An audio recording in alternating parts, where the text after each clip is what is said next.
Officials in both Europe and the U.S. are turning up the heat on Grok. This is that chatbot, Elon Musk's. You see it sometimes on X, formerly known as Twitter. They're furious, these regulators, these officials, that Grok has been generating non-consensual sexualized deepfakes, in some cases involving minors. Now you've got regulators over in Europe opening a formal investigation into whether X did enough under EU law to prevent illegal content from circulating. Here in the States, 35 attorneys general from around the country have sent a letter to X demanding changes to its AI software because of these deepfakes. They write that Grok was not only enabling these harms at an enormous scale, but seemed to be actually encouraging the behavior by design. Now, the company is pushing back. They say they have zero tolerance for child sexual exploitation and unwanted sexual content. I want to bring in Hala Garani, who's been following this one for us. If you're, so Grok, explain Grok, right? Because you're not like on X all the time or any of these sort of platforms.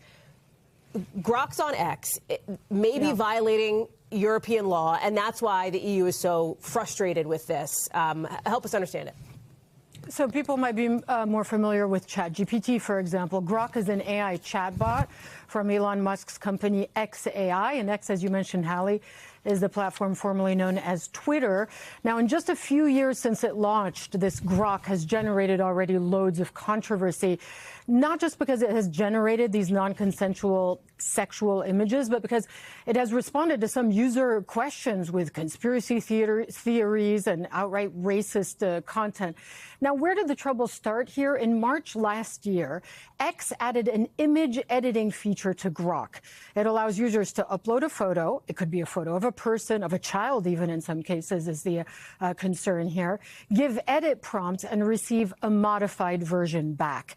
That has led to some of that vile sexual content. Now, those 35 attorneys general you mentioned in the U.S., they are echoing the concerns of regulators in Europe and the U.K. and a few Asian countries. They wrote in that letter to X that one analysis of 20,000 images generated by Grok between Christmas and New Year's found that over half of those images depicted subjects, even those appearing to be children, in minimal attire. So they are really expressing concern. We've seen that concern in the EU, the UK, and several Asian countries as well, Hallie.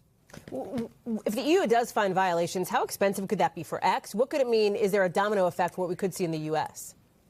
Well, for any other company, it would be expensive. Now, the EU has launched that formal inquiry into whether X is violating its digital safety laws. It has already fined X 120 million euros. It's about 140 million US dollars. But that's pocket change for Elon Musk, right? I mean, this is a man with tens of billions of dollars to his name. X, as you mentioned, says it's committed to making the platform safe.